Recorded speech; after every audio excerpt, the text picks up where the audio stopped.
welcome to Delaney Bowl in Gananoque. My name is Shane Gordon, and along with Russ Davies, we'll be bringing you the commentary and color commentary of today's Delaney Bowl's 35th anniversary TV challenge. Is it bobbing for bowling balls? No. Is it bowling for dollars? No. Russell, we had a total of 40 qualifiers, and apparently 2 of them got TV stage fright, so we had 38 qualify last evening, and we're down to the final 4. This is a pins game format, and maybe you can explain just how this particular format works. Right, Shane. This is a format for the day. It's a frame-by-frame format. The bowler with the best score in the frame wins that frame. In case of a tie, there's a carryover to the next frame. The winner of the match is the bowler who wins the most frames today, regardless of the final score, and qualifies, therefore, for the final match. The final score only comes into play if the 10 frames are even 5-5. In that case, the bowler with the highest score advances to the final. Boy, you talk a lot. Well, let's get to the challenge at hand. Our first 2 competitors today will be Lloyd Kenny and Robert Crawford. Lloyd will be our first bowler. Gentlemen, shake hands and come out fighting. Okay, now, Russell, these are free-fall pins as opposed to the string pins. And is it a better fall, do you think, for the free-fall? I think so. I think it's a better fall. You get more action off the sideboards. The pins have a tendency to come back out into the playing area and take the pins. Oh, there's a way to start, leaving that right corner pin. You know, when they were practicing, I think every ball that was thrown, that right or left corner pin, had a tendency to stay up. And you said that's the way when you have free-fall pins. I think so. More often than not, the pin, the 3-pin or the head pin will come off the sideboard, and instead of taking out the corner pin, have a tendency to go around, or in fact, even over top. There he is. Lloyd's got a spare, so that puts him in good shape. Now it's up to Bob Crawford to come up with a strike, and should that happen, Bob would win that first frame, but a carryover would do nicely for him. Okay, Bob's getting ready to throw. And he's off to the right. He doesn't have to worry about leaving that right corner pin up now anyway. Sometimes it's better off to get that one first. You've got to get that ball out of your system. I think the first ball in a match is probably the hardest to throw.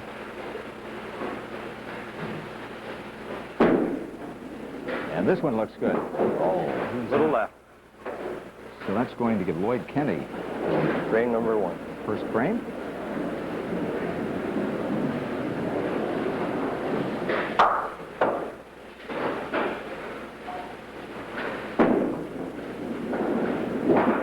And he takes them all. Bob takes them all. Now we might add that from the qualifiers, Russ Lloyd finished second with an 8-16 total, and Bob Crawford finished fourth at 7-37. So really, there are not many pins separating the top 4 from the qualifying round. No, they're very good 3-game scores. Okay, we've got Lloyd up. Alley number 5. This one looks good. There it is. Okay, now it's up to Bob Crawford to match. Should he not strike, that will give Lloyd a 2-frame-to-none lead, and that's a pretty nice boost of confidence, isn't it? Good way to start off a match.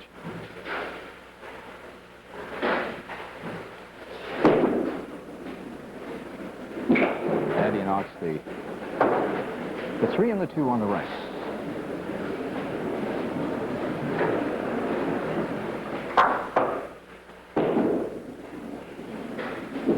And there's a nice spare.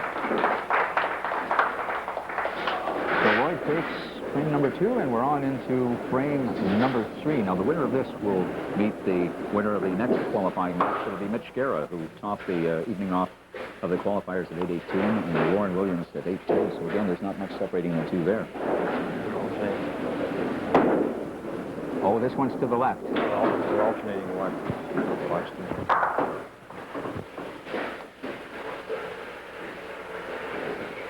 Now Lloyd's going to show him 2 spares.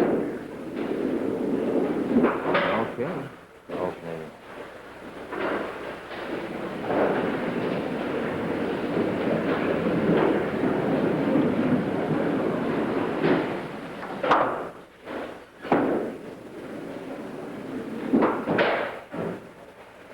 And there's a 10 count.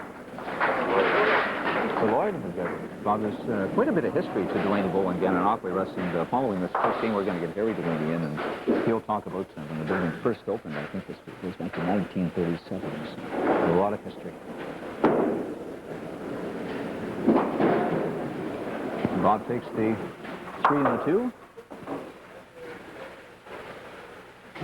And the square would do him nicely. Right back into the match. No, this is off to the right again. Just dealing with pressure sometimes, it's hard to get a grasp.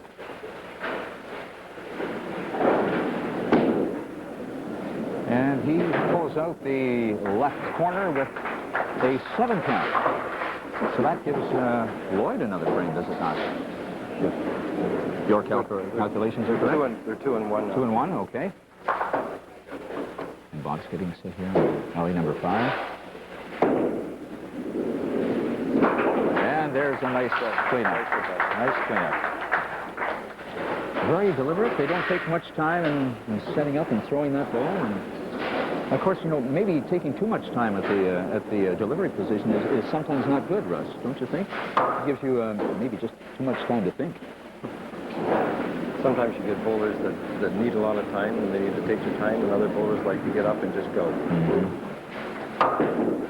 Now here's another ball that looks good. There it is. There's another. Lloyd's on a little bit of a roll here.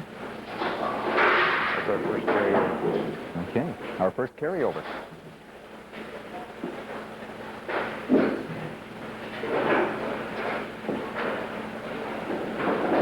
Again, this is a pins game format where we go frame by frame. Oh, and he leaves the right corner. So it doesn't necessarily mean that the higher average has a definite advantage in a pins game format, Russ. No, it doesn't. No, it doesn't. Usually the ability of the high average bowler is to put the string of the spikes and spares together and make a big game. Where in this case, you're bowling match play frame by frame. That's right. And that's on it. Lloyd's got himself a strike and a spare, so he's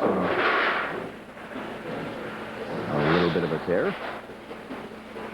Now Bob's going to regroup. He's working on his strike. Okay. Very deliberate he is. And this one looks good. Get down. There it is. It goes down. I guess there are advantages of the free fall pins as well, because any little nudge or whatever, those 20 pins will fall.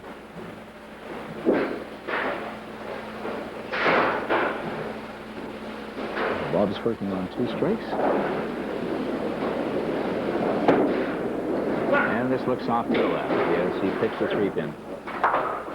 It almost has a lonelier sound than picking a head pin at times, you know, when you're going well and you pick a 3-pin. It lets the air out of the tires, so to speak, a little bit. And this looks good. Oh, good try. Yeah, just over that left corner, and he leaves the left corner, so he's looking at 75 on the 4th. And a 28 count. Gives him a 103 in the 5th. Then again, remember, Shane, the score really is immaterial here. That's right. When you're looking at unless we have a tie. a good cleanup, yeah. Nice finish.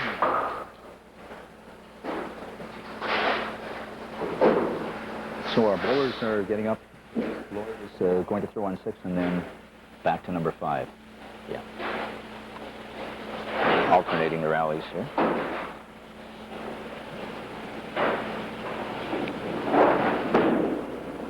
And this one looks good. Oh, there's a lonelier sound than picking that 3-pin. That can happen where you have a good string going and you take out that head pin. But the best you can do is just side to side and get your 15 count.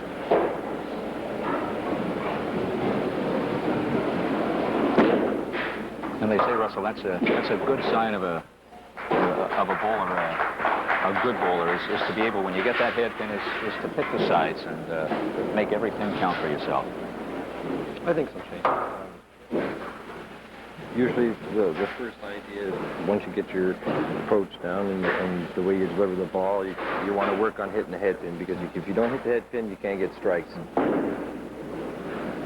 To finish up your spares as well, you know, when you leave those corner pins, and to be able to pick them off, I mean, you're looking at a 28 count on a spare most of the time, so that will still generate a very good score. Oh, he's got it through that. Through the hole. We call it the Spink zone. The Michael Spink zone, you know.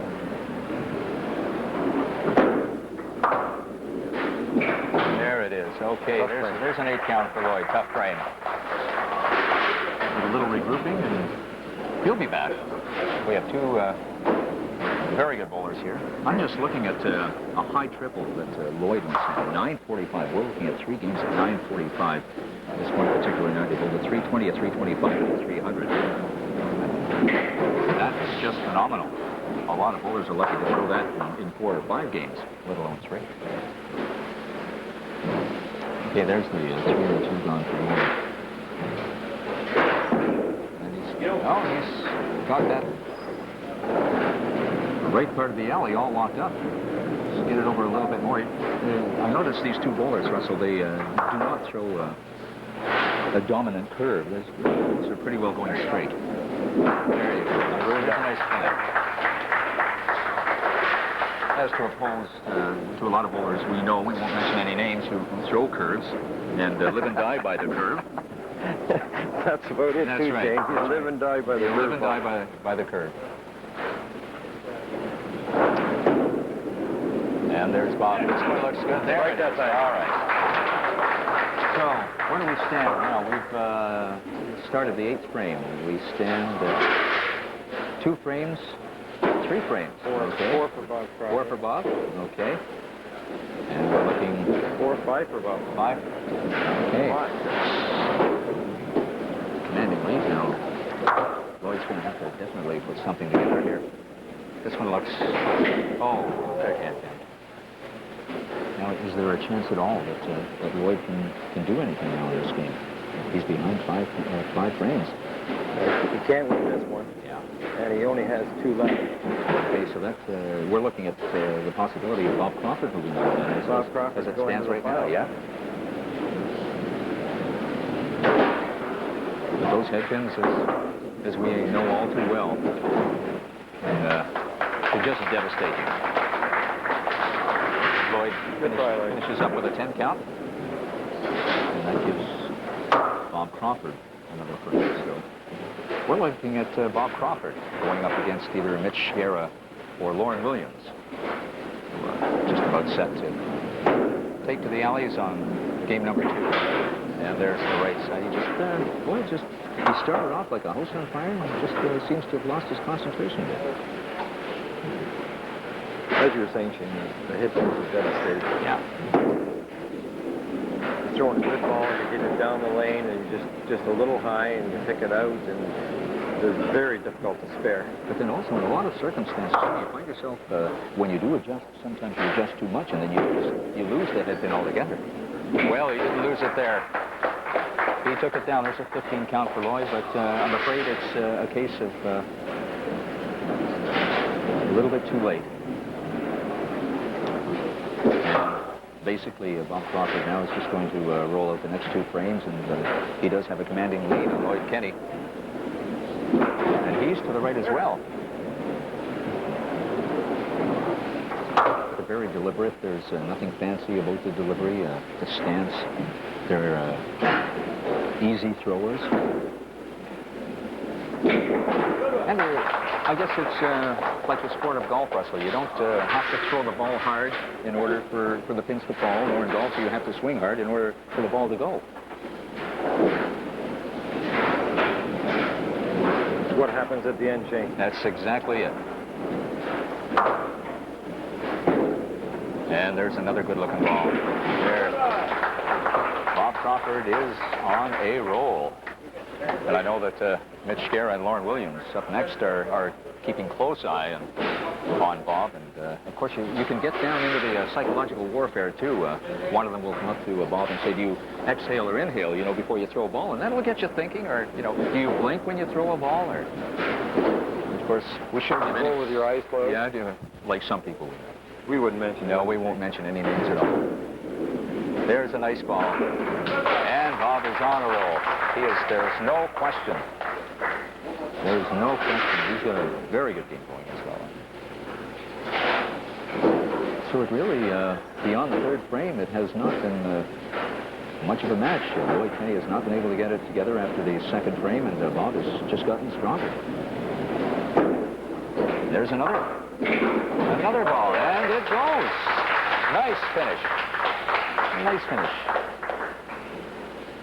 And Lloyd can strike out in this frame and look forward to his next match, which probably will be in the Lansdowne Mixed League whenever they play. So we're not quite sure. He's had a lot of fun, I know, talking to him before. She was really looking forward to it. And I know he'll be disappointed in his performance today. And there, that right corner pin will just not go down.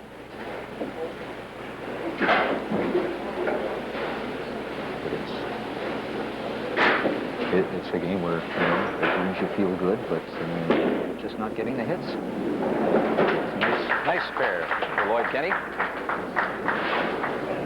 And we're looking at Bob Crawford advancing against either Mitch Guerra or Lauren Williams. And that match will be coming up next on CableNet 13.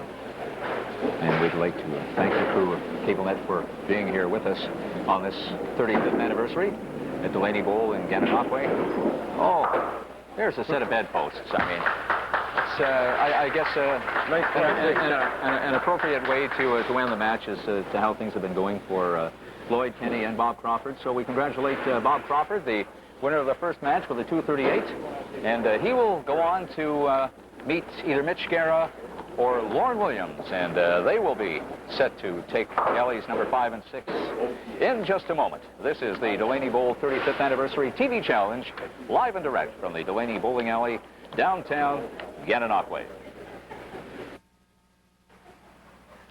And welcome back to Delaney Bowl in beautiful downtown Gananoque. My name is Shane Gordon, and with me now is a very stout figure here in Gananoque. He's been around for many years, as has his parents, and as has Delaney Bowl. And Harry Delaney is with me now. And Harry, actually, before it did become a bowling alley, we were looking at pictures back when the building itself was a movie theater. It opened back in 1937, and you were telling me, we were reminiscing a little bit back then, you used to open the 2 corner exits, and of course on a Saturday afternoon matinee, you'd see a rush of kids coming, sneaking in, sitting in the front row, and stuffing their faces with popcorn and watching the cartoons and the movies. That's but right. There is a lot of history. It did open back in 1937, yeah, and maybe you can just progress from there. My mother and father built this as a theater, and it was open. First movie was 1937, and we had some big crowds here. My father died in 1941. My mother ran the theater after that.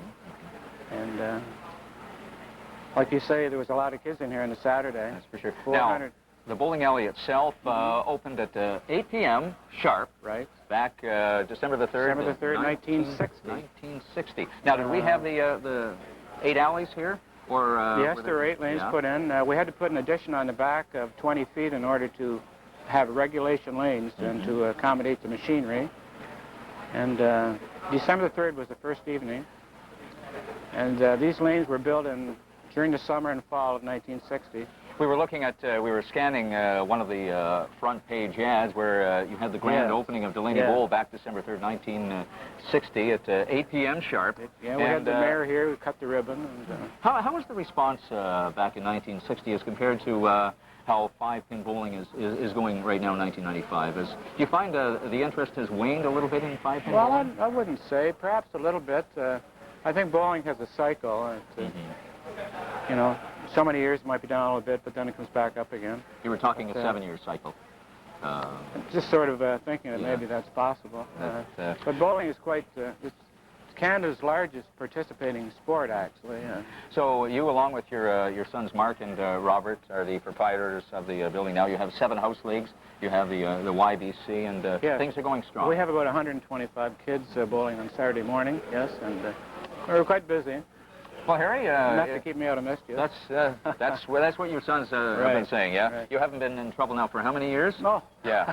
So what do they say about idle hands? Time. That's for sure. Harry, Delaney, thank you very much for joining us, and let's hope we're here doing the exact same thing in another 35 Well, I years. certainly hope so, and I'd like to take this opportunity of thanking the cable people for coming down, Shane and Russ, Davies. and Well, I thank you very much to the sponsors, and it's a great day. And again, happy 35th anniversary. Oh, thank you very much.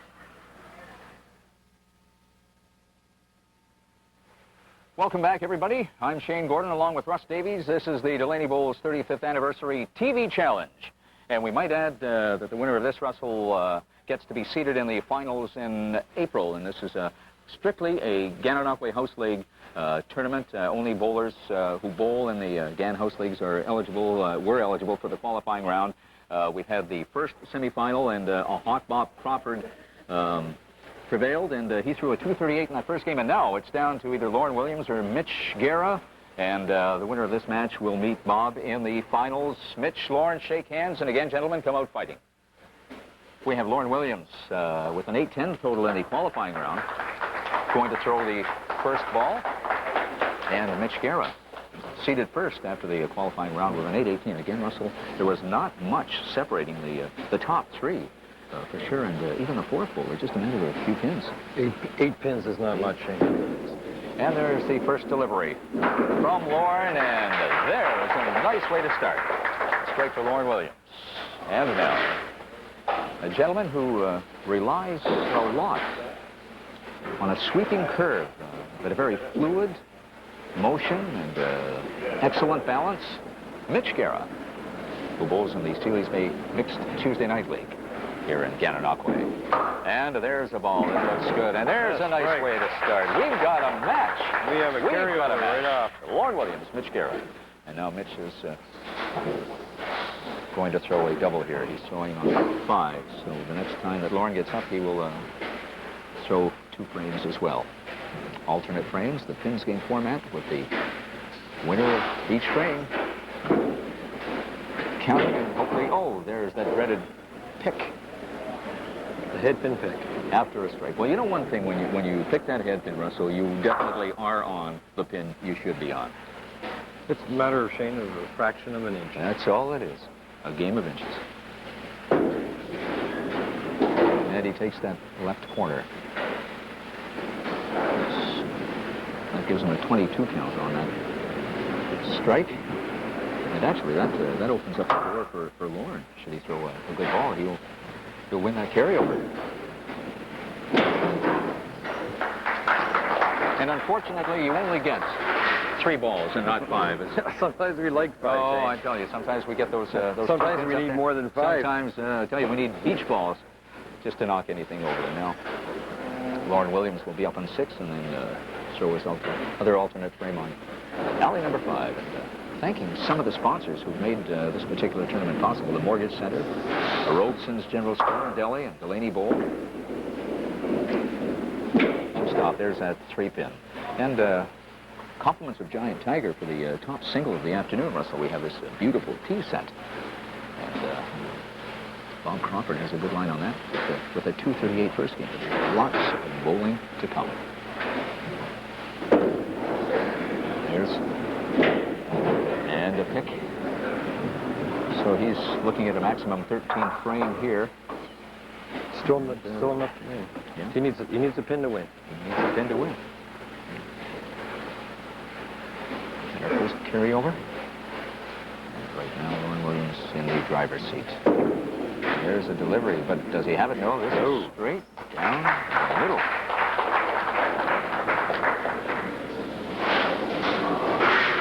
So to the frame, carryover. 31. Mitch standing at 31, and Lauren 31 after 2 frames. Lauren 6, rally number 5.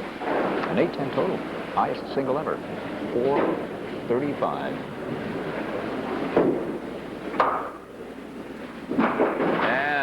Shane's back. He's back. A 435, which is not too shabby. That's a beautiful single. His average, he bowls with a 221 average, high triple. Today, 885. 435, you're looking at a perfect game of 450, so 435 is 15 pins short. There's a nice ball, and Mitchell's back. Another carryover. Another carryover. So again, just a matter of 8 pins from the qualifying round separating these two bowlers. 818 for Mitch Guerra at the top. And in third place, Lauren Williams with 810, and you're looking at 816 for the second place finisher. So it's, as we say, a lot of bowling to come, and it's anybody's ball game. And another strike. Oh, he is fluid, and he's got that ball rolling right into the pocket. No question about it. Now, what does Lauren think of this period in time? Just, you know, relax, let all the air out, and just throw a nice smooth ball, and because you can't really govern what the other person is doing. You just have to focus on your ball and hope that you can do the job.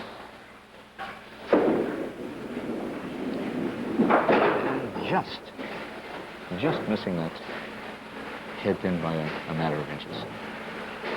So 5 count on his first ball. Well, taking a little more time than the other bowlers we've seen this afternoon. This looks good. Oh, again, a matter of inches. We're talking a matter of inches. That'll let the air out of the tires pretty quick, Russell. We might add the Kingston District shirts have been supplied by the local Kingston and District 5-Pin Association. And Lauren looks as if he's got them all. There's a nice 15 count for Lauren Williams. The prize structure is, we know it right now, $5 for each frame won in the semifinal rounds here, and $10 per frame in the finals. And right now, Mitch Guerra seems to be in that zone where Lauren Williams is going to have to regroup and get his composure back and start to get some black marks. And there is that dreaded pick. Again, sometimes, Russell, when you're struggling and just things seem to go from bad to worse, you start, you know, you're right on that head pin, and that's all you're on. Some people, I think, tighten up. Just a little bit. Just a little bit. And there's another one through that Spinks zone, that Michael Spinks zone. But, sometimes you find yourself just trying a little bit too hard. When you aim the ball, you can get in all kinds of trouble. In all kinds of trouble.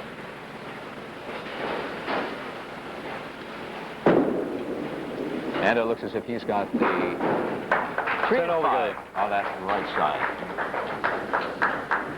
So the best he could do there was a 10 count. We're looking at 76 in the 5th frame, and I know Lauren Williams is not happy with that now.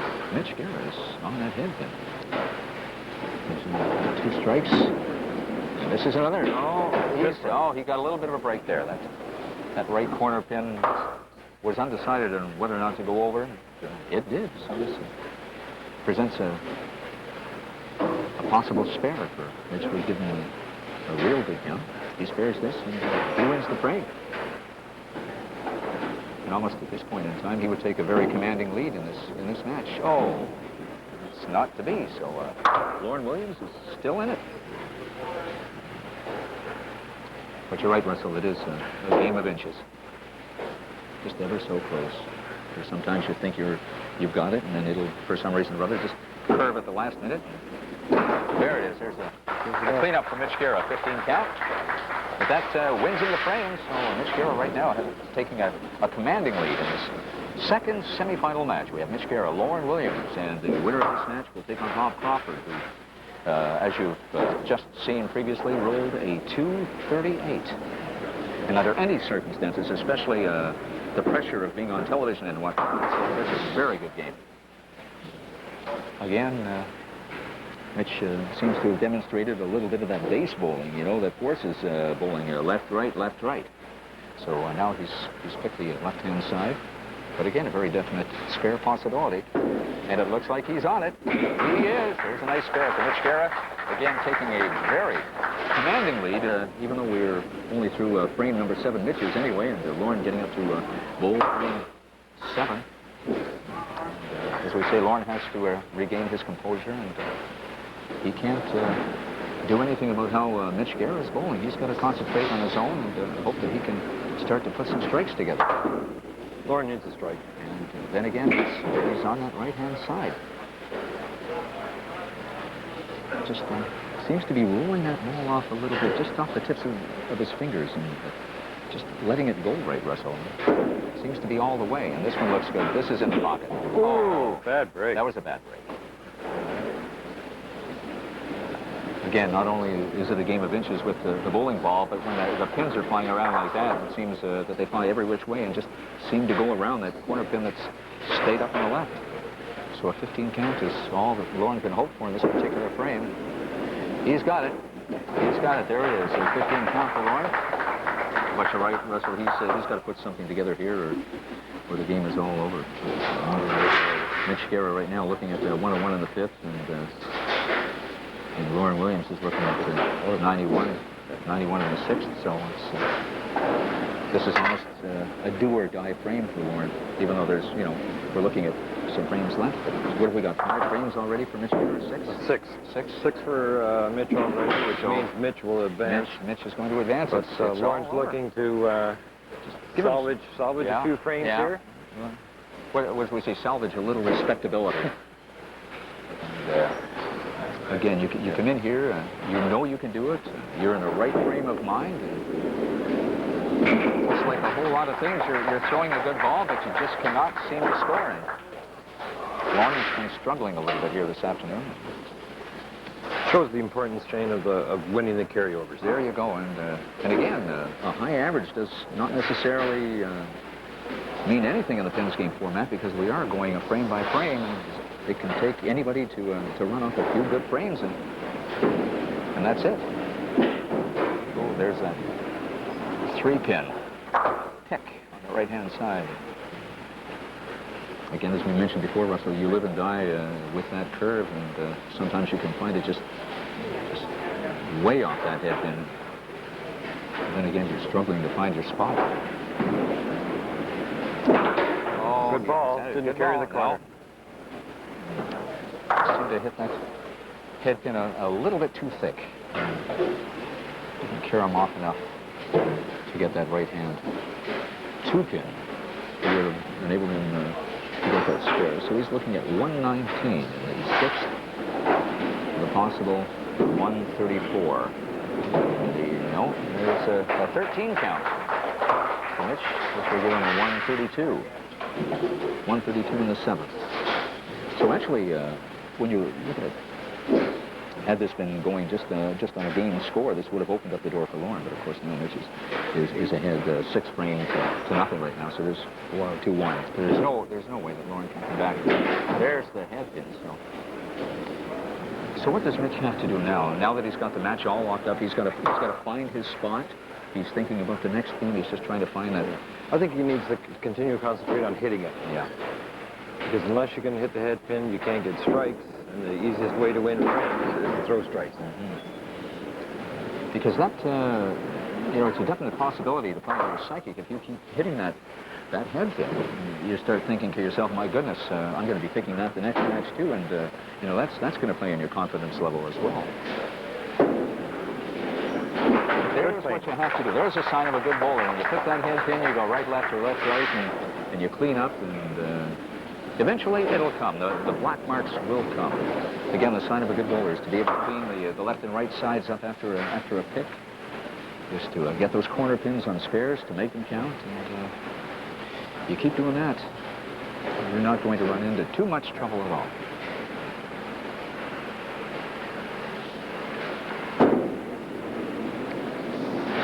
Oh, there's not what Lauren Williams needed. Again, we'd like to thank the sponsors for the tournament today.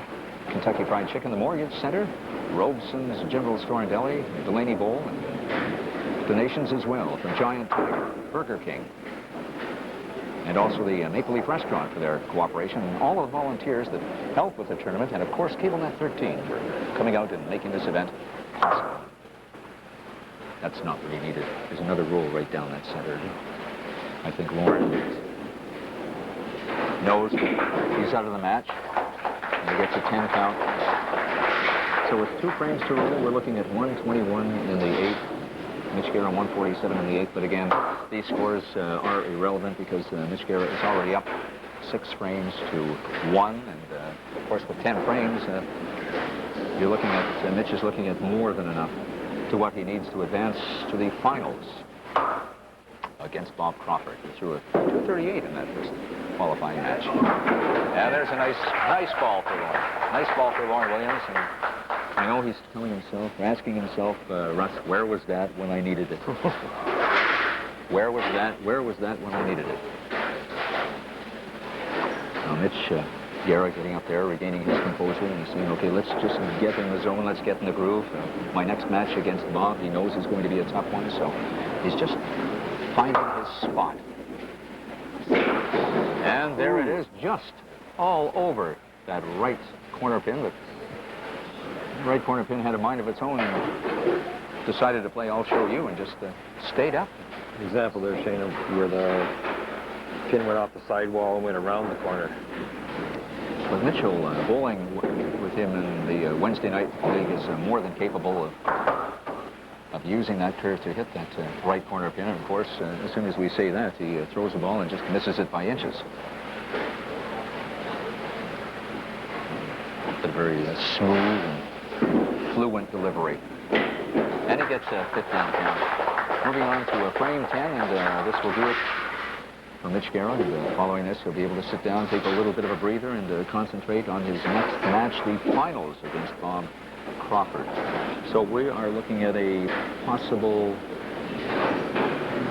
what are we looking at here? A 207, a possible 207 should Mitch strike out, which he will not. So, again, we're not really concerned about the end result as far as score is concerned in the game as to who is winning the frames, and that's where this pin games format comes into effect.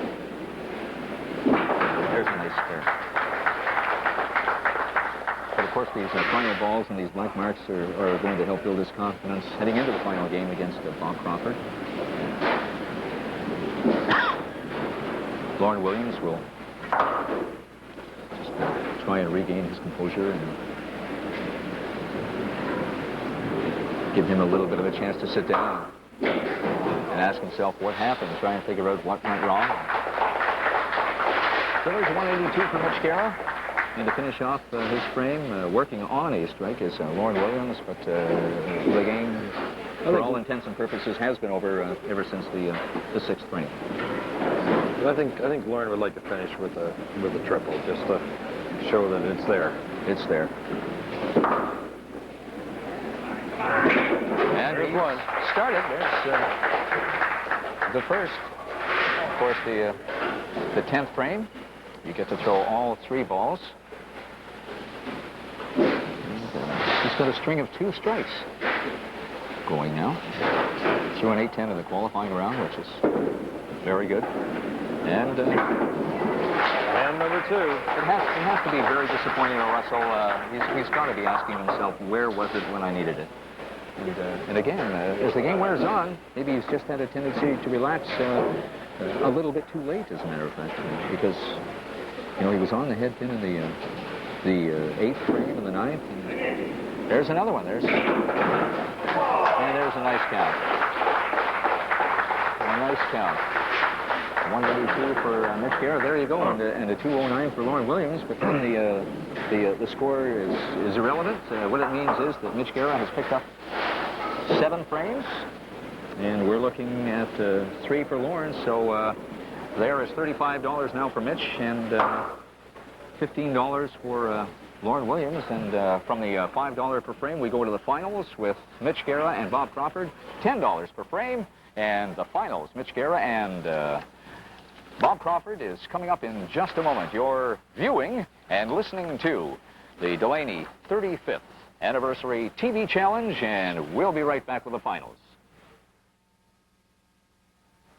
Welcome back, everybody. My name is Shane Gordon, and along with Russ Davies, and on behalf of the thousands in attendance, welcome back to Delaney Bowl in downtown Gananoque, the Delaney Bowl 35th Anniversary TV Challenge. We are all set for the finals, and Russell, it's going to be a dandy, and because Bob Crawford did have the higher score in his match, he's elected to go first. So, gentlemen, exchange punches and come out shaking hands, and good luck to both of you. Now, again, as a result, the final score does not mean anything, Russell, because Lauren Williams did, in fact, have a higher score in that second semi as opposed to Mitch Guerra, but then Mitch winning 6 of the 10 frames, and it's a frame-by-frame competition. That's right. Bob Crawford was very hot in this first game. This is a little to the left. He's taken out that left corner pin. Again, the winner gets to be seated in the finals coming up in the month of April here in When you go in the league, Shane, we say we got the tough one first. We got the tough one first. And then the rest go down just like that. So there's a good start for Bob Crawford. Now Mitch Guerra will be up. The bowl on lane 6 and then back to 5. Again, we're bowling alternate frames here. And it's a frame-by-frame of pins game competition where the best frame is the winner, not necessarily the higher score. And again, Mitch is to the left. Mitch showed that you need to win the carryovers. He won the first 2 carryovers, and so right off the bat against Lauren, he was up 4-0, and that's a phenomenal start. That's tough to overcome when you know you're down 4 frames to 0. And around that right corner pin. Example there with the head pin kicked a 3. The 3 went off the sidewall and went around the corner. You better check that pin for crazy glue. Sometimes you feel you just can't knock it down with an axe, you know what I mean? We got those nights. And a 15 count for Mitch Guerra. And we know bowling with Mitch on Wednesday nights, Russell, he's got the kind of temperament you need in bowling. He never gets riled or razzled, you know, he never gets phased or anything. He just goes about his business and says, oh, well, if I pick the head pin, I pick the head pin. He'll come right back at it. Just as he's showing right there. There it is. A nice start from Mitch Guerra. He's the 15, so there's 1 frame anyway for Bob Crawford. And Mitch Guerra did what he had to do, and that's put up a full black box in that second frame.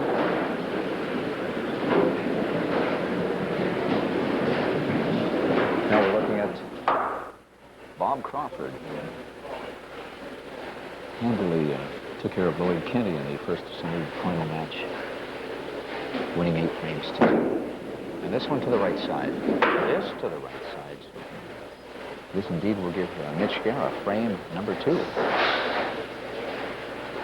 Again, we are not looking at a total score, but a frame-by-frame competition. A nice spare for Bob Crawford.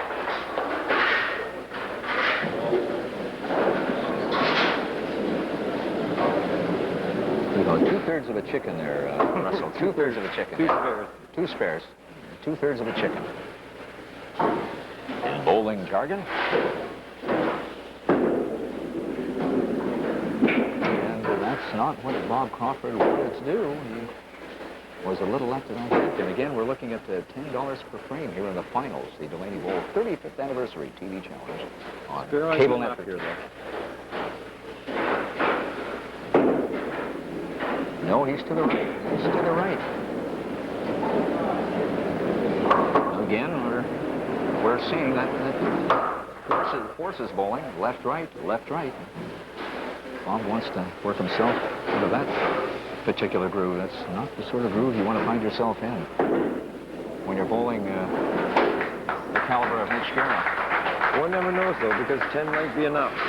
That's the nice thing about the frame format. Mm-hmm. We're looking at a 737 for Bob Crawford. Actually, he finished 4th in the top 4 qualifiers. And again, we're looking at the end result. Score does not mean anything, just the order of competition in the semifinal round. And Mitch, again, that curve not breaking into the pocket, just staying to the left of that head. And again, the 3-pin pick. Try and say that 3 times at 6 o'clock in the morning. Can be spared, though. No, definitely. That's one thing. That 3-pin pick almost has as lonely a sound as a head pin, but you cannot, well, chances are far greater you're going to spare that 3-pin pick than you will when you pick that head pin. And he's through that. There's an 8 count for Mitch Garrett. That's not what he was looking for. Another frame for Bob Crawford. So it's 2 frames to 1. A lot of bowling left. It looks as if, from this point in time anyway, this match could go right down to the final frame.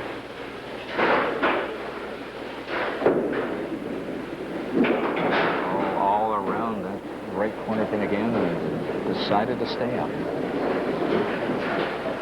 Well, it's a little early to talk about needing necessary spares or what have you, Russell. I think Mitch needs this spare. Gain back his momentum. He cannot let Bob Crawford get too far ahead. A nice spare from Mitch. Good ball. Now Bob Crawford can make short work of this by throwing a strike. That'll get him another frame. He's very capable of doing it. And this looks good. Just missed. Just curved at the last moment. I think in a lot of cases, Russell, that's where a lot of body language comes into effect, where you can almost just leave it where it is instead of it curving at the last moment.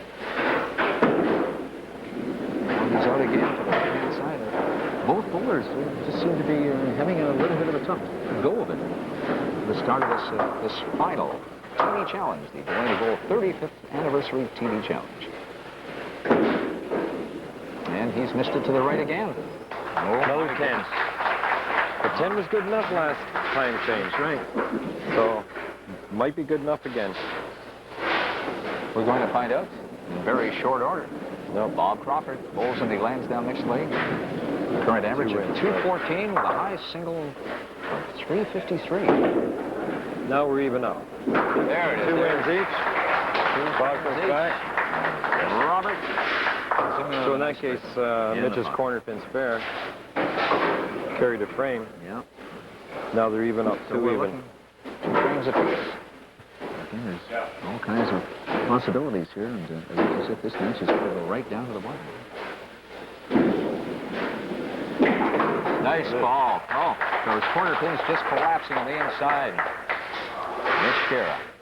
That's what needed to be there for that spare with the color in that box play. So carry over, and Mitch would dearly love to have a strike in this particular frame. Oh, he's off to the left. That's not what he wanted to do.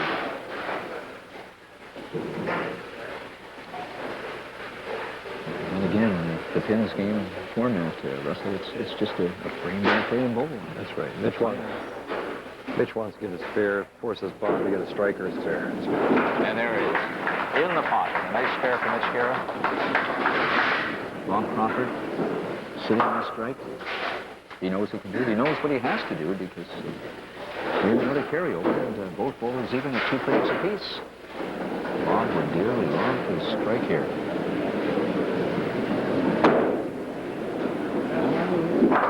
Just couldn't carry it over to the left.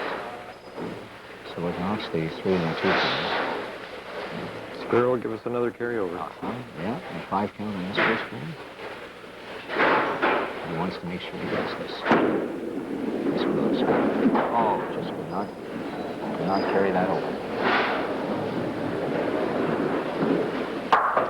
So we're looking here at another frame for Mitch Garrett. We're looking at 4 frames after that carryover. So.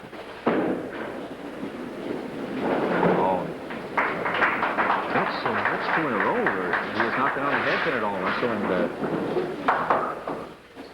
that can almost put in your confidence. He did the same thing up here in the 4th frame, and came down for the strike, and then he missed that head pin in the 6th frame. He needs to get one now. Do a lot of confidence. 4 frame. There it is. Now it is back. That'll make sitting down a little bit easier. That'll take away the pain just a little wee bit. And now Mitch Garrett, all he wants to do is just continue what he has been doing. Throws a strike for a carryover. On the 4th frame on, yeah? all he has to do. There he is. Solid. Solid. The left side, coming on the left side of that head pin and just flattened the pins in no time at all. So, we're looking at another carryover here. Heading into the 8th frame. Mitch looking for a mark to put a little pressure on Bob. Oh, just didn't quite get enough of that head pin on the right side. Then again, a spare will do very, very nicely. Force a carryover, possibly. As you see, this match is going right down to the wire. He's got it. There it is. I guess you can keep coloring in those frames. Now, Bob Crawford getting up to, he knows exactly what he has to do. And certainly very capable of doing it. Either a strike or a spare here will put him right back into the match. Again, he's right. He's right. Sometimes, Russell, when you're on the right-hand side or the left-hand side, you can overcompensate. So sometimes, you know, you just say throw where you've been throwing all night long. There again, he's missed it again on the right-hand side.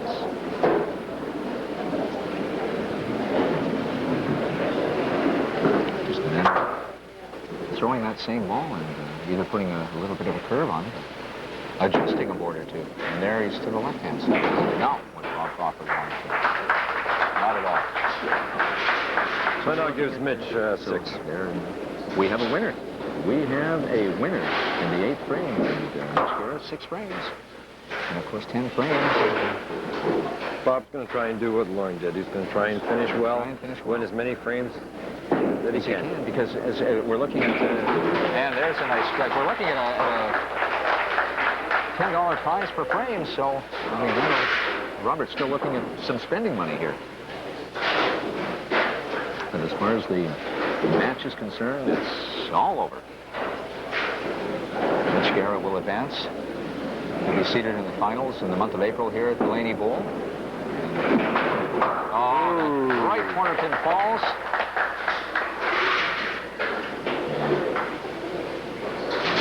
Mitch now rolls into frame number 10. We have a carryover.